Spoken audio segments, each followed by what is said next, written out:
여러분 안녕하십니까?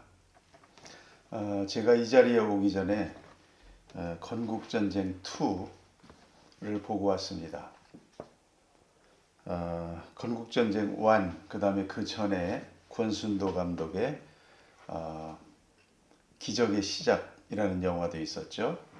그리고 이장호 감독의 하보우만의 약속, 저희 근현대사 제가 타이틀로 잡은, 그리고 김도경 감독의 건국전쟁 1, 2, 김일성의 아이들, 이제 이런 영화들이 있습니다.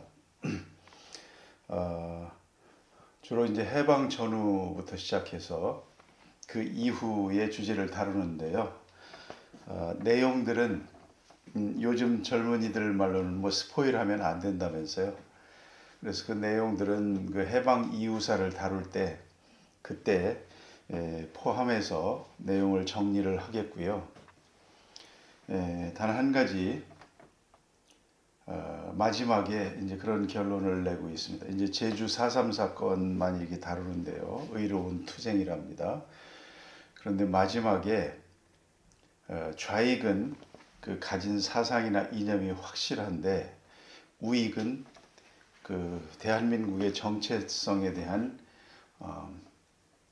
흐리멍텅한 사관을 가지고 있다. 이제 그 부분이 우익이 이기지 못하는 이제 그런 원인이다. 이렇게 결론을 그 외국인 교수가 말을 하더라고요. 이제 그런 부분들이 나타나고, 그래서 제가 근현대사를 강의를 하면서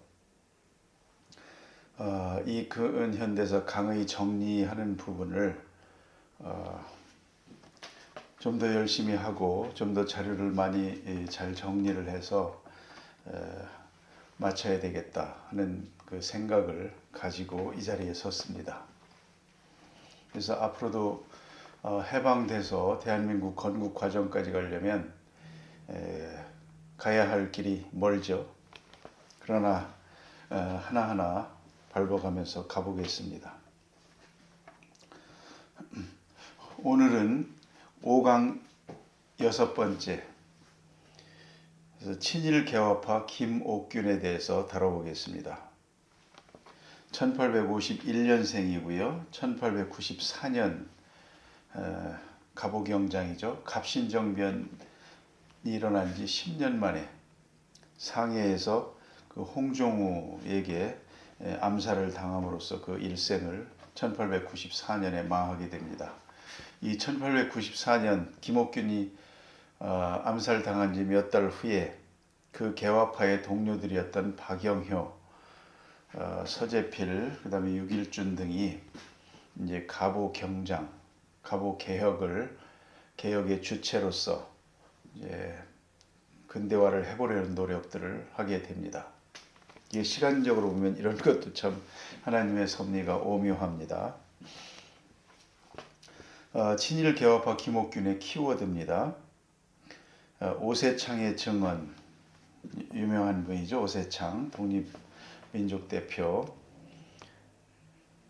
그 다음에 박영효의 증언과 기록. 그 다음에 후쿠자와 유키치의 해고, 조청, 상민, 수륙, 무역, 장정, 서문을 보겠습니다. 그 다음에 서재필의 회고가 있고요. 김옥균에 대한 일본의 기록이 있습니다. 그 다음에 주일 영국공사 파크스의 보고서가 또 있고요. 그 다음에 후쿠자와 서양 제국의 문명 개화는 인민의 교통편과, 이제 후쿠자와는 인민의 교통편을 중요시했죠. 문명 개화의 요체로서. 그리고 이를 이어받아서 김옥균의 치도 양론이라는 것이 나옵니다. 길을 닦는 이제 그에 대한 기술한 내용이죠. 오늘은 이러한 키워드를 가지고 그들이 어떤 기록을 남겼는지 그 기록의 원문들을 읽어가면서 진행을 해보겠습니다. 하보우문의 약속, 이승만이고요. 일본과 조선의 근대화 노력 중에 1880년 2차 수신사 김홍집부터 1883년 보빙사까지 이제 이러한 일련의 해외를 배우기 위해서 근대화를 배우기 위해서 파견했던 그 내용의 일환으로서 이제 친일 개화파 김옥균을 하고 있는 겁니다. 가장 핵심적인 인물 김옥균을 다뤄보겠습니다. 그렇죠. 84년 갑신정변 김옥균, 박영효, 서재필. 역시 함재봉 교수의 책을 인용을 합니다. 법률 방송에서도 또 함재봉 교수가 강의한 내용 참고로 했습니다. 먼저 오세창의 증언입니다.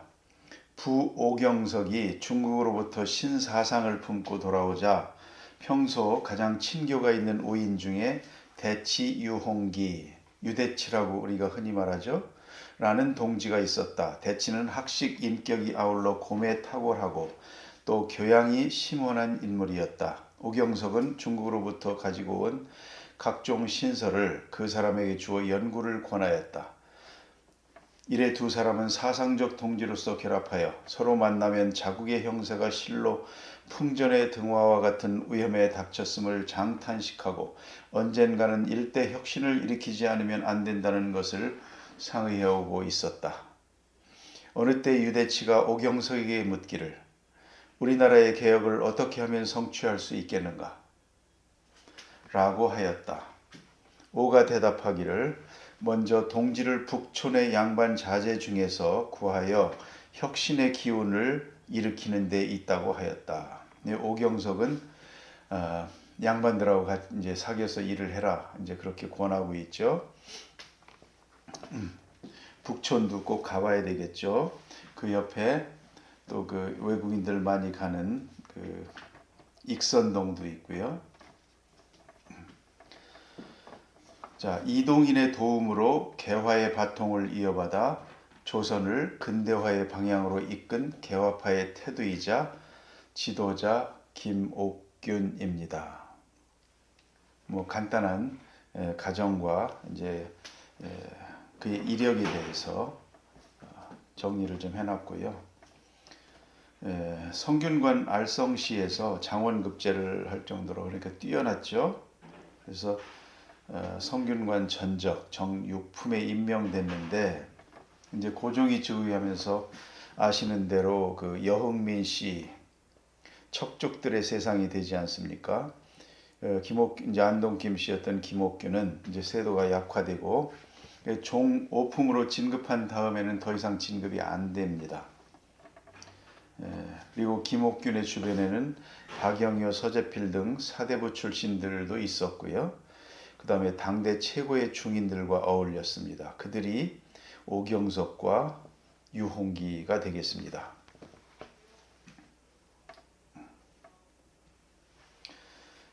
계속해서 오세창의 증언입니다. 그리고 얼마 안 되어 한국개조의 목탁 오경석은 병을 얻어 죽었다. 아버지가 돌아가셨다는 얘기죠. 유대치는 오경석보다 몇 년 아래였는데 오가 죽은 이후 북촌 방면의 교제를 넓히고 노소를 묻지 않고 인물을 물색하여 동지를 모으고 있었다. 때마침 우연히 김옥균과 서로 만나 세상 이야기를 나누어 보매 이 청년의 비범함을 알고 사상, 인격, 학제가 우뚝 솟아 무리에서 빼어나고 장래 반드시 큰 일을 도모함에 충분한 인물임을 통찰하고 오로부터 얻은 세계 각국의 지리, 역사 번역본과 신사설을 김옥균이 읽도록 모두 제공하였다. 이러한 일들을 이제 한 것입니다. 또 흥미로운 사실은 유대치가 불교에 심취한 인물이었다. 그래서 김옥균도 불교에 대한 관심이 좀 많이 있었죠. 이동인, 김옥균의 연결고리가 유대치였고 이들에게는 이제 불교라는 공통점이 있습니다. 또 열심히 천하의 대세를 설명하고 한국 개조가 시급하다는 것을 역설하였다. 오경석은 중국에서 감득한 신사상을 유대치에게 전하였고 유대치는 이것을 김옥균에게 전하여 이에 김옥균의 신사상이 태어나기에 이른 것이다. 오는 한국개조의 예언자이고 유는 그 지도자였다. 김옥균은 그 담당자가 되었다. 김옥균이 유대치로부터 배운 사상 감화 이외에 특기해야 할 것은 대치의 불교 신앙이다. 대치는 조선 학사들이 의례에는 능하지만 도념에는 얕은 것을 탄식하여 김옥균을 권하여 불교 연구를 하게 하였다. 대치의 불교 신앙은 참으로 두터웠는데 그 인물됨이 무욕염담한 것은 신앙의 힘이었다고 생각된다. 이 신앙이라는 것이 필요한 모양입니다. 이 유학만 한 사람들은 그게 부족했죠.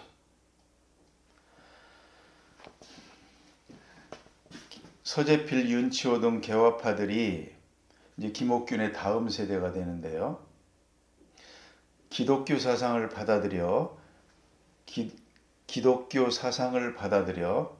그로부터 얻은 어떠한 신념, 내면 세계의 강구함 같은 것을 기독교로부터 얻어오는데 이때는 오세창에 의하면 사대부들이 불교에 심취하는 것은 의례뿐 아니라 내면 세계의 충족을 위한 것이기도 했다. 이제 이렇게 됩니다. 우리가 지금 친미 기독교파를 계속하고 있는데요.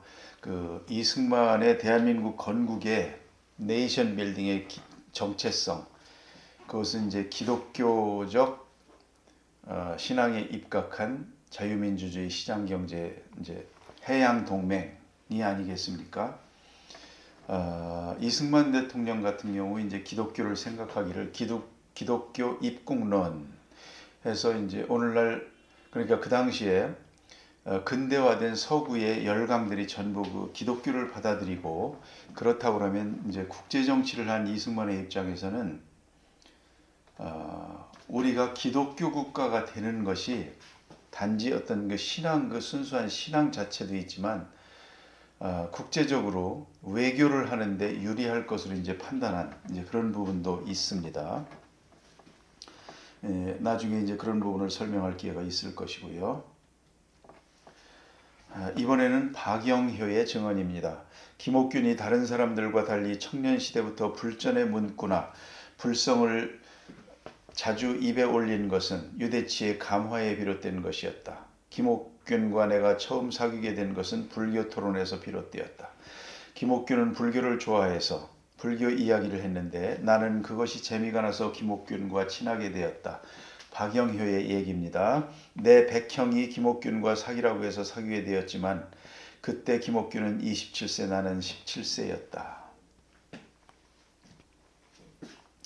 오경석에서 유대치로, 그 다음 김옥균, 박영효로, 그리고 이동인에까지 연결되는 결정적인 역할을 한 것이 이제 불교였다고 말하고 있습니다. 이 김옥균은 신사유람들을 꾸리는 데에도 큰 역할을 합니다. 같이 가진 않았지만 이제 나중에 가죠. 몇 개월 늦게. 그렇게 돼서 이제 나름대로의 역할들을 이제 합니다. 그 맥클레이 목사도 이제 교류를 하고 이제 그렇게 하죠. 그래서 신사유람단 일정을 마친 후에도 김옥균은 일본에 계속 남아서 공부를 이어갑니다. 그리고 이듬해인 82년 7월에 귀국길에 올라 나가사키에 도착, 배를 기다리고 있었는데 이모군란 발발 소식을 듣습니다. 하나부사에게 자세한 이야기를 들은 김옥균은 일본이 군사를 일으켜 쳐들어가야 합니다. 이제 이렇게 생각을 하는 것이죠. 판단을 하는 것입니다. 대원군의 재집권은 세국정책으로의 복귀를 의미했고 이것을 김옥균은 용납할 수가 없었던 것이죠.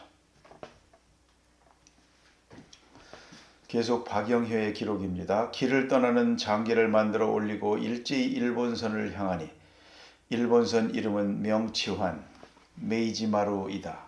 타루에 오르니 참판 민영익이 벌써 배 안에 도착하여 있었으므로 기쁘게 서로 인사하였다. 배 모양은 영묘하고 장엄한데 선장이 서양 요리를 대접하였다. 국가의 표식은 명치환선 중에 있을 때 영국 영사 에스턴과 의논하니 그가 말하기를 그 배의 선장인 영국 사람이 사해를 두루 다녔기 때문에 각국의 기호를 잘 알고 또 각색의 분별과 원근의 이동도 함께 능히 환하게 안다 하므로 여기서 태극기가 어떻게 만들어지게 됐는지 박영효의 기록을 통해서 볼 수가 있는 것이죠.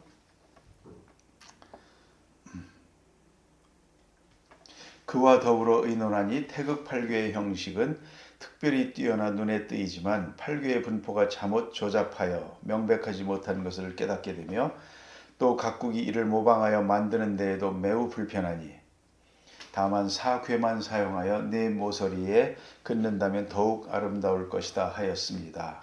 또 말하기를 외국은 국기 외에 반드시 군주의 기표가 있기 마련이니 대개 국기와 모양을 비슷하게 하고 채색을 하고 무늬를 놓은 것인데 매우 선명하여 아주 좋다 하였습니다.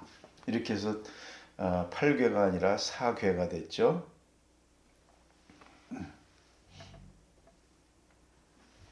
기호는 태극이 복유판에 있고 8궤가 기의 편폭에 껴서 배치한 것이 아마 좋을 듯하고 바탕은 오로지 홍색을 사용하는 것이 선명할 듯합니다. 이미 각국과 통화한 우리니 무릇 외국에 사신으로 나가는 사람이 예의상 국기가 없을 수 없는데 항구마다 각각 대포 6문 이상을 싣고 있는 병함을 만난다면 반드시 축보가 있어 예절로서 대접하므로 그때 사신의 국기를 달아 높이 달아서 이를 구별해야 하기 때문입니다. 이제 이렇게 쭉 쓰고 있고요. 모두 이러한 여러 조건으로 국기를 만들어 가지지 않을 수가 없는 것인데 미국, 영국, 독일, 일본의 여러 나라가 모두 그려가기를 청하니 이것은 천하에 알려 밝히는 데에 관련된 것입니다. 태극기를 만든 후에 박영윤은 같은 것을 만들어 고종에게 보내면서 이러한 연유로 국기를 만들었고 그 기를 올리고 입항하겠다고 보고를 합니다. 이렇게 태극기가 만들어졌고 최초로 사용된 것입니다.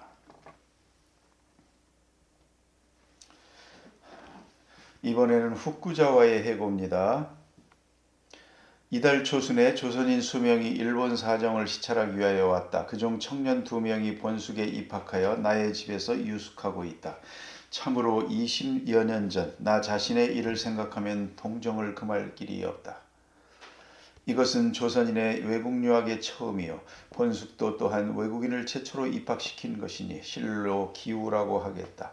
그들 때문에 많은 조선인들이 나의 집을 방문하여 조선 사정을 말하고 있는데 30년 전의 일본 사정과 유사하다.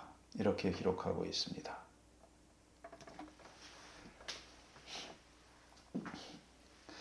이노우에는 가장 친한 동지인 이토 히로부미에게 이제 조선 개화에 대한 의견을 묻습니다. 조선의 개화를 돕자. 여기 이제 이노우에 가오루가 굉장히 열심히 하죠. 그래서 여러 가지 계획들을 다 짜고 그리고 이제 예산 편성도 해서 하는데 돈이 없습니다. 그래서 돈을 이또 이제 그 본사에 요청을 하는데 이제 쉽지 않죠. 그래서 이제 마지막에 이토 히로부미한테까지 이제 이렇게 구하게 되는 겁니다. 이토 히로부미도 이제 동의는 해요. 그런데 이제 먼저 이와쿠라 도모미가 제동을 겁니다.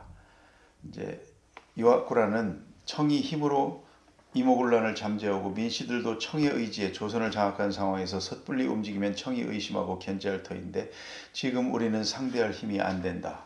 그러니까 일본이 아직 힘이 없기 때문에 외교적으로 문제가 될 소지를 만들지 말자 그런 얘기죠. 이때는 1882년입니다. 그러니까 1894년 청일전쟁, 그렇죠. 94년이나 돼서야 청과 전쟁하겠다고 나서는데 청일전쟁 때 일본과는 이 당시의 국력은 천양지차였던 것이죠. 그래서 이제 안 된다고 하는 겁니다. 이와쿠라의 의견입니다. 제일 중요한 것은 독립당의 세력인데 조선에서 민씨 척족을 이기고 정권을 잡아 개화를 추진할 수 있는 능력과 실력이 있는지 그들은 검증된 바가 없다는 것이죠. 적은 금액의 차관은 제공하지만 편하는 짓은 하지 말자. 이제 이렇게 해서 일본의 정책이 정해집니다. 그래서 갑신정변 때도 일본은 개화파를 돕지 않게 되는 것이죠. 일본의 국력이 아직 뒷받침할 국력이 안 된다. 이제 이렇게 보고 있는 것이죠. 이동인에 이어 김옥균까지 후쿠자와 유키치에게 도움을 요청했는데 처음으로 조선인들이 자신에게 일본을 배우게 해달라는 모습이 인상적이었는지 기록으로 남기기도 이제 했다는 것이죠.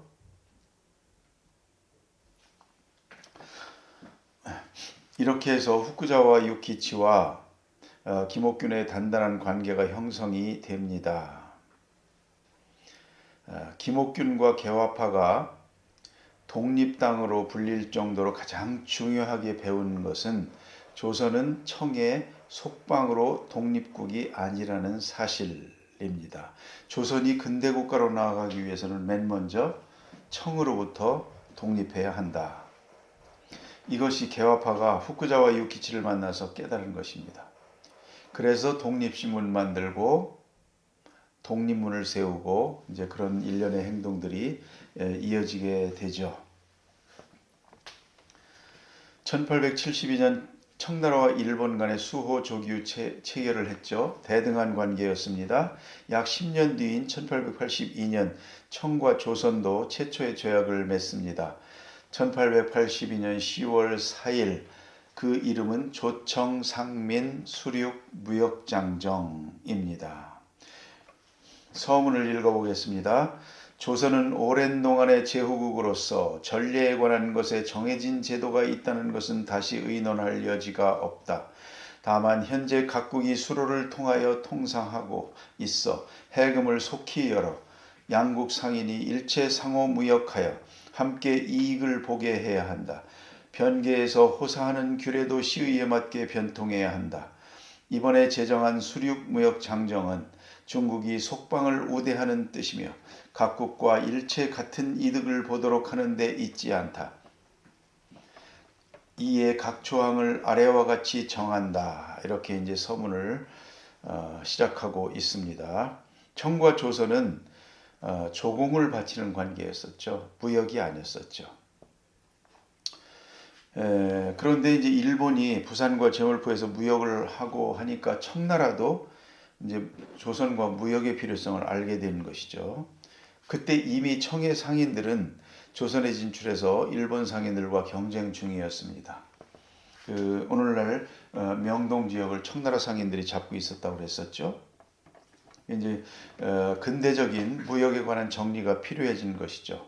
이제 속방 관계에서 그래서 협정을 맺는 것입니다. 그런데 청일 수호 조교와는 달리 청과 조선의 조약에서는 이 점을 분명히 밝힙니다. 조선은 청의 속방이다. 이걸 밝힙니다.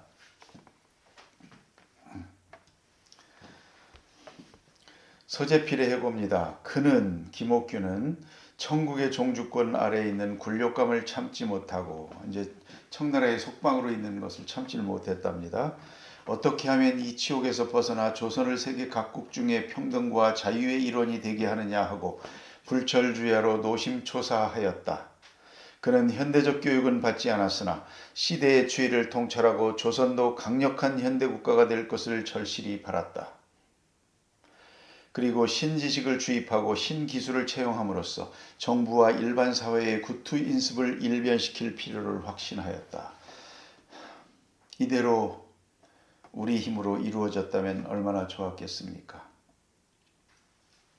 그는 구미의 문명이 일조일석이 된 것이 아니고 열국 간의 경쟁과 노력에 의한 점진의 결과로서 몇 세기를 요했는데도 구미의 문명은 몇 세기를 요했답니다. 일본은 이것을 일대 동안에 속성한 것이라고 이해했다.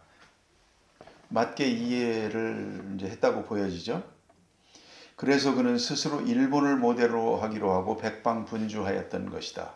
친일 개화파가 되는 겁니다. 우리가 그때 살았다면 일본을 모델로 해서 우리도 일대에 속성에서 근대화를 이뤄보자. 이렇게 생각을 한 김옥균의 생각. 우리도 그렇게 생각할 수 있지 않을까요? 충분히. 오늘날에 와서 이제 보니까 이게 자꾸 이제 반일 이런 부분들에 이제 안경을 끼고 보니까 이제 용납 못하는 어떤 이런 부분들도 이제 있을 수 있는데 사실 이때 이렇게 많은 사람들이 할 수 있었을 것 같아요. 유럽은 수대에 걸쳐서 한 거를 일본 옆에 보니까 바로 옆에 있는 일본을 보니까 일대에 그거를 다 이루거든요. 그럼 우리도 빨리 일본 모델 삼아서 근대화를 이루자. 맞는 생각이었다고 보여지기도 합니다. 다른 정치적인 요소를 뺀다면. 그러나 그게 생각대로 되지는 않죠. 그래서 우리가 어떤 그 인물을 평가하거나 할 때도 이제 그런 점을 생각을 해야 됩니다. 내가 마음속에 간절한 계획과 염원이 있는 것과 그것을 현실에 실행을 해서 성취한, 이뤄낸 것과 좀 분간할 필요가 있습니다. 실제로 성취하는 걸 제외하고 내가 혼자 머릿속으로 우리나라가 잘 되기를 간절히 원하고 거기에 대한 마음을 토로한다고 해서 그것이 그렇게 위대한 것인지 저는 그렇지 않다고 생각도 합니다. 그것은 누구나 할 수 있어요, 사실은. 그렇기 때문에 현실적으로는 별 의미도 없습니다. 그래서 그런 것에 너무 이렇게 감격하거나 할 필요는 없다고 보여집니다.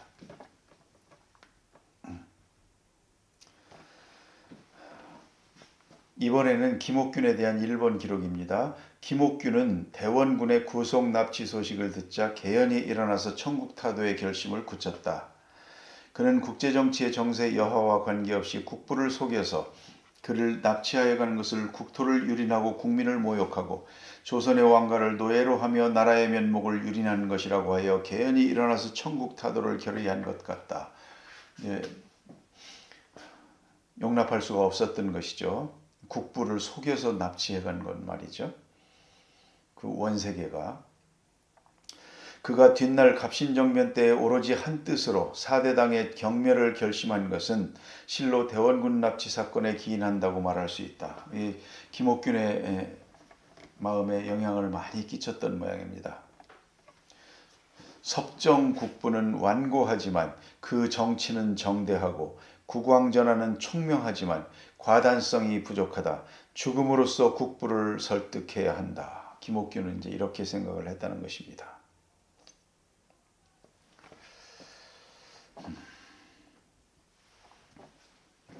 자, 주일 영국공사 해리 파크스의 보고서입니다. 그는 조선의 이해관계를 위해서는 영국과 우호관계를 가급적 빨리 수립하는 것이 얼마나 중요한지 정확히 인지하고 있다고 하였습니다. 그는 이어서 자신의 생각으로는 청이 조선에 대해 펴고 있는 정책은 완전히 청의 이기심의 발로이며 겉으로는 조선의 안위를 생각하는 척하지만 조선이 외국과의 관계를 증진하고자 하는 바람을 돕기 위해서 한 것이 아무것도 없었다고 하였습니다. 지금까지는 청은 조선의 이해를 증진하기보다는 오히려 호전의 진보를 막기 위해서 자신의 영향력을 행사해 왔다고 하였습니다. 국제정치라는 게 그런 것이죠. 이웃이 강해지는 것을 원하지 않죠. 그래서 김옥균은 국제정세를 파악을 하고 있었고 영국과도 통상을 맺어야 한다 이렇게 이제 주장을 하는 것이고 이제 파크스를 설득했던 것이죠.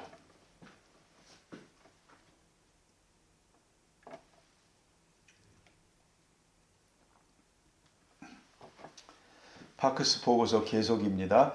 영국과의 우호조약과 이를 기반으로 한 양국 간의 통상관계는 조선이 청의 압력에 맞서는데 그 무엇보다도 큰 힘이 될 것이며 그렇죠. 따라서 조선이 독립을 유지하는 데도 큰 힘이 될 것이라고 하면서 외국 열왕들과의 조약이 없다면 조선의 독립은 오래 유지되지 못할 것이라고 하였습니다. 조선이 얼마나 약한 존재인지 이제 다 인식을 하고 있는 것이죠. 저는 경께 이 대화 내용을 보고 드리면서 김옥균 씨의 언질이 조선 정부의 견해를 완벽하게 반영하는 것이라고 받아들이는 데는 신중해야 할 것이라는 제 의견을 아울러 말씀드리고 싶습니다. 이게 참 그 외교관 나온 얘기죠. 실현 가능성 이제 그런 부분들을 이제 생각을 하는 겁니다. 김옥균이 말은 그렇게 했지만 그걸 과연 실행할 수 있을까? 이거에 대해서는 이제 검증이 안 됐다는 것으로 이제 이렇게 파악을 하고 있는 것이죠. 대화를 나눠보니 중요한 인물인 듯하나 조선이 김옥균 뜻대로 돌아가지는 않을 것 같다. 이제 그런 말입니다.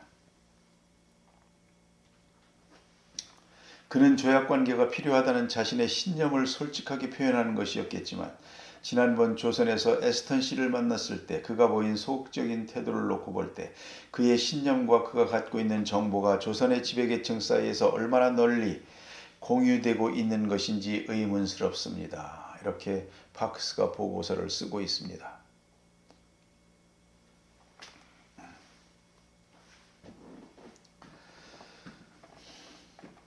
한편 일본을 거듭 왕래하면서 조선을 바꾸기 위해 관계를 맺고 영국을 비롯한 서구 열강과도 관계를 만들어 보려 노력하는 것이 김옥균이었다. 이렇게 신사유람단이 근대 일본을 보고 오고 일본도 제한된 상황 속에서 조선의 개화를 돕겠다고 나서고 특히 후쿠자와는 개화를 위해서는 신문 발행이 필요하다고 조언하면서 신문 제조 기술자까지 보내주고 언문 혼용까지 제안했다. 그렇게 돌아온 사과사절단은 조선의 변화를 깨한다. 개화파의 움직임입니다. 일본에서 돌아와 박영윤은 한성 부윤에 임명되고 그 개화를 하려고 했습니다. 6일주는 신문 발행을 진행했으며 서재필은 사관장이 되어 조선군의 군대식 훈련을 담당합니다. 아주 출발이 활발합니다. 개화파가 꿈꿔온 대로 한성부 군대 언론을 장악하면서 본격적으로 개화할 수 있을 것 같은 포부와 희망을 갖고 조선으로 귀국한다. 이때까지 좋죠.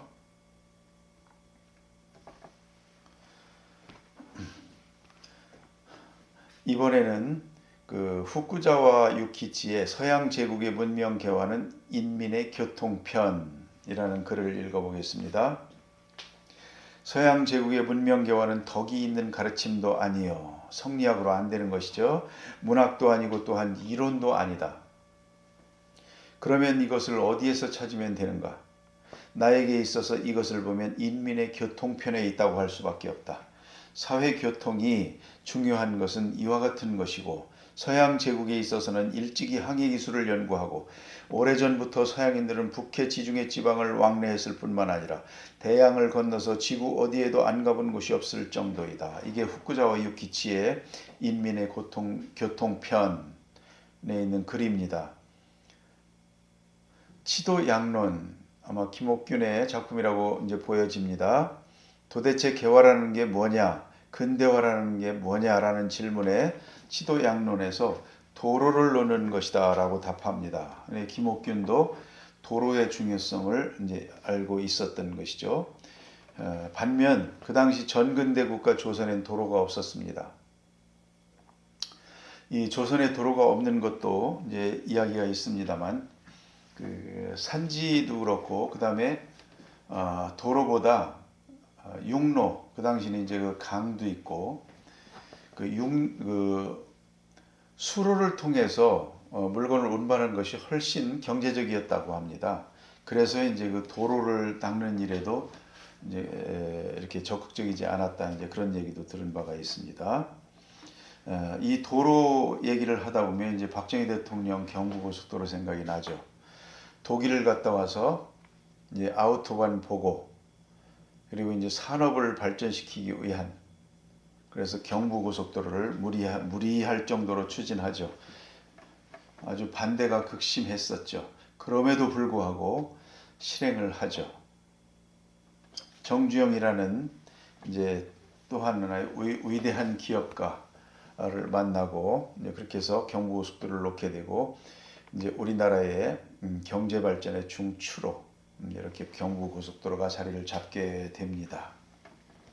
그래서 우리가 지도자를 생각을 할 때 오늘날 흔히 국민의 뜻 뭐 이런 얘기 많이 합니다만 국민의 뜻을 일일이 다 물어서 국가를 끌고 나가는 것이 아니죠. 때로는 국민을 이끌어 나가는 것이죠. 더 많은 정보와 더 많은 경륜과 해안을 가지고 판단력과 결단을 가지고 국민을 이끌어 가야 될 때도 있는 것입니다. 그것이 지도자라는 것이죠. 그러나 그런 사람들을 흔히 독재라고 표현도 많이 하는 것 같습니다. 그래서 우리가 그런 부분에 대한 지도자를, 어떤 지도자가 과연 나라를 발전시키고 우리 국민을 부유하게 살게 할 수 있는 것인지, 그런 차원에서 분별력을 가지고 봐야 되겠습니다. 치도양론 계속입니다. 지금은 나라 안의 기운이 크게 변하여 만국이 교통하여 수레와 배가 바다 위로 마구 달리고 전선이 온 세계에 그물처럼 널렸으며 광을 열어 그물을 캐내고 쇠를 녹여 모든 기계를 만드는 등 일체의 민생과 일용의 편리한 일들을 잠옷 이루다 말할 수 없다. 그 중에서 각국의 가장 요긴한 정책을 구한다면 첫째는 위생이요, 둘째는 농상이요, 셋째는 도로인데 이 세 가지는 비록 아시아의 성현이 나라를 다스리는 법도라고 해도 또한 여기에서 벗어나지 않을 것이다. 왕도 정치를 해도 이거는 해야 된다는 것이죠. 그 당시 조선이 그렇게 거리가 더러웠다면서요. 이게 이제 구한 말에 우리나라에 여행한 그 서양 사람들의 그 견문록 그런 내용들을 보면 위생에 대한 내용들이 많이 나오죠. 이제 도로가 이제 없다 이런 부분도 많이 나오고요.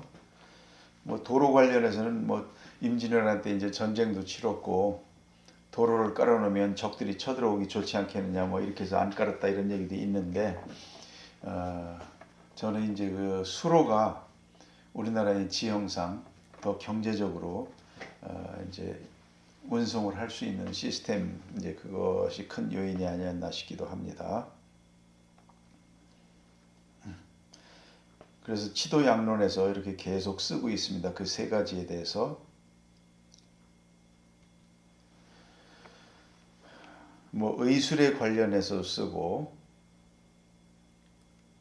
그래서 요행이 살아남으면 문득 말하기를 올해는 운기가 그렇다고 할 뿐이다.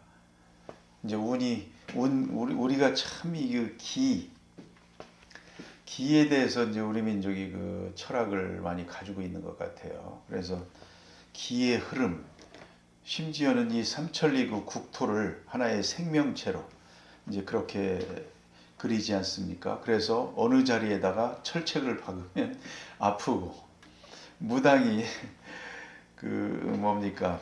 그 인형에다가 어디에 바늘을 이제 찌르면 아프고 이제 이런 내용들이 많이 나오죠. 그래서 이 산천 자체를 하나의 생명체로 이제 이렇게 보는 경향들이 많이 있는 것 같습니다. 그 우리가 일제 시대가 우리의 민족 정기를 끊기 위해서 곳곳에 그 명당 자리에 쇠말뚝을 많이 박았다 뭐 이래서 한참 찾고 뭐 난리가 난 적이 있었죠. 그러나 이제 그런 것들이 다 이제 사실은 아니었던 것으로 이제 그래서 나타나고 이제 있습니다만은 사실 일본 사람들은 우리처럼 그렇게 그런 부분에 관심이 없었다는 얘기도 들었어요. 이제 근대화를 추진한 사람들이 볼 때 뭐 어느 산 어느 혈에다가 뭐 쇠말뚝을 깨면 조선 민족의 정기가 사라질 것이다. 저들은 우리만큼 그런 부분에 대해서 관심이 없었다는 것이죠. 저는 그랬을 것 같습니다. 제가 어려서부터 이제 일상에서 많이 보고 자라는 것이 풍수지리 아닙니까?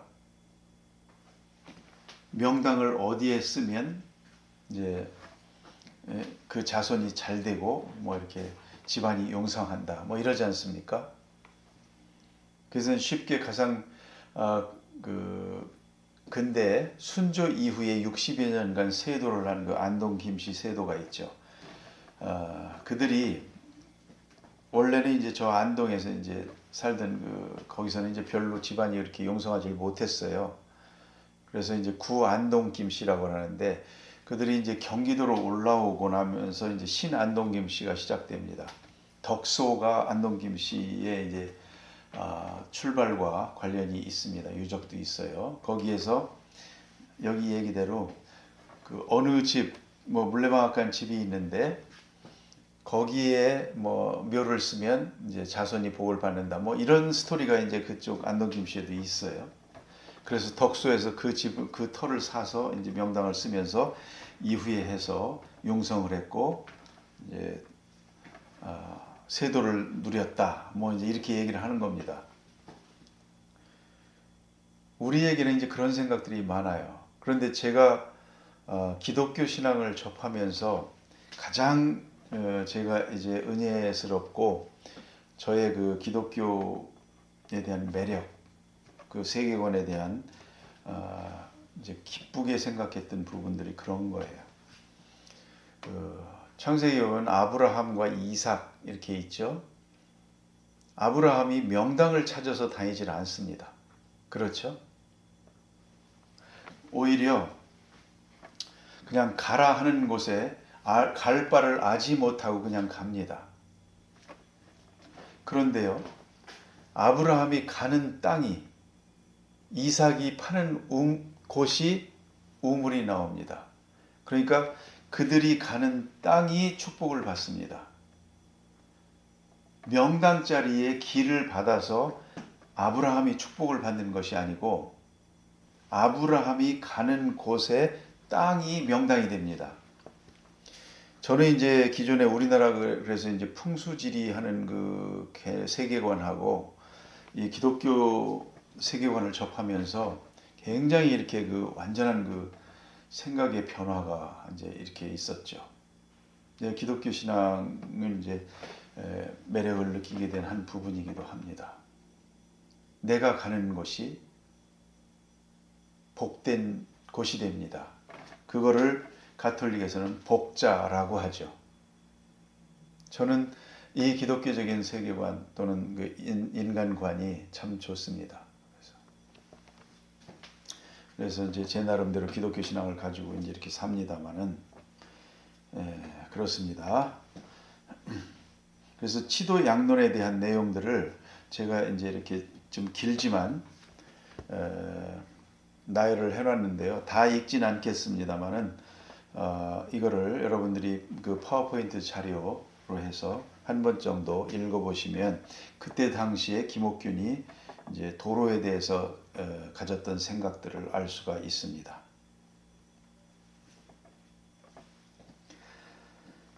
이에 김공은 옥균에게 부탁하여 치도 규칙 몇 조목을 만들어 그것을 시행토록 하라고 한다. 옥균이 감히 그를 하지 못한다고 사양할 수가 없어서 삼가 다음과 같이 조목을 만드는 바이니 여러분들은 여기에 의해 채택해 주신다면 매우 다양스럽겠다.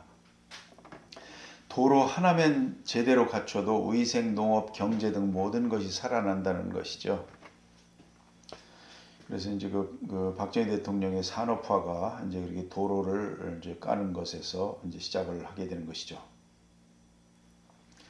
그러나 이제 활발하게 출발했던 이러한 개업파들의 노력이 결국에는 민씨 척족에 의해서 모두 권력에서 밀려나면서 실패하게 됩니다. 그것이 그대로 이제 조선의 운명의 직결이 되게 되겠죠. 그래서 이 민씨 척족이 이제 정권을 잡고 이제 친청파가 되죠. 청나라의 군대를 끌어들여서 대원군을 납치하고 권력을 잡았으니까. 그리고 이제 또한 경제에 대한 관념이 없었나 봅니다. 그 당시 조선의 경제관념이 뭐 누가 있었겠습니까? 나랏돈이 모자라 당오전. 그러니까 똑같은 걸 발행하면서 5배 가치가 있다 이제 이거죠. 그래서 찍어내고 있었답니다. 그러자 이제 김옥균이 이걸 알고 이러면 안 된다. 일본에서 차관 받아오겠다. 뭐 이러한 일들이 이제 이렇게 일어나고 또 비난받고 뭐 이렇게 됩니다. 이게 이제 정치적으로 해석이 되는 것이죠. 친청이냐 친일이냐. 결국은 실패하게 되죠. 일본이 국력이 없었고 도와주지 않고 이렇게 되니까. 우시바 다쿠조 라는 사람이 있어요. 이 사람도 이제 후쿠자와 유키치가 신문 발행 도우람에 보냈는데 결국은 이제 실망한 채 일본으로 돌아가게 됩니다. 그런데 그때 조선인 유학생 40명을 데리고 갑니다. 이들이 이제 가서 개화 운동을 꾸준히 해 나가는 것이죠. 그러나 국내에서 개화파의 모든 길은 철저하게 막혀 버린다. 끝나는 것이죠.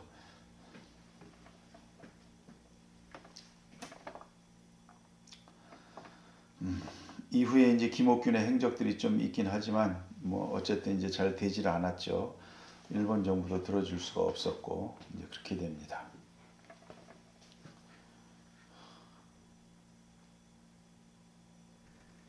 안타까운 그런 이제 조선의 시간들이 이제 지나가고 있습니다.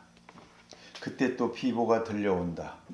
그 무불탁정식, 이동인이 행방불명되고 대신 신사유람단에 갔던 그 무불탁정식이 있었죠. 그도 일본에서 이제 죽게 되고요. 그래서 혼간지 아사쿠사 혼간지에서 장례를 이제 치릅니다. 김옥균이 상주를 맡았답니다. 많은 사람들이 왔었나 봐요. 그리고 김옥균은 11개월 만에 빈손으로 귀국한다. 내부로부터의 개혁 가능성은 그렇게 완전히 사라졌다. 이제 개화가가 내놓을 수 있는 것은 정변밖에 없었다. 결국 1884년 12월 4일 갑신정변을 일으키지만 3일 천하로 끝나고 김옥균도 몇 사람만 간신히 탈출해 10년 동안 해외 유랑길에 오르게 된다. 김옥균의 드라마틱한 삶은 1894년 3월 28일 청나라 상하이에서 홍종우에 의해 끝나게 된다. 이승만 대통령의 표현대로 가장 아까운 세월 10년, 청나라 원세계가 고종을 섭정하던 10년, 우리나라 개화파가 완전히 꺾여버린 10년.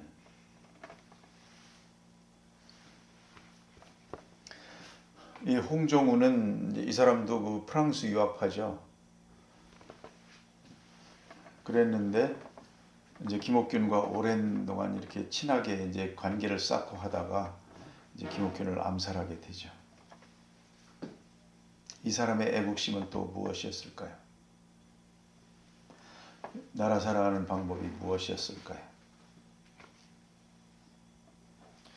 예, 이상 그 6번째 강의 친일 개화파 김옥균을 마치고요. 다음번에는 우리가 지금 친미 기독교파를 하고 있지 않습니까? 미국과 어떻게 수교했는지 그런 내용들을 살펴보도록 하겠습니다. 감사합니다.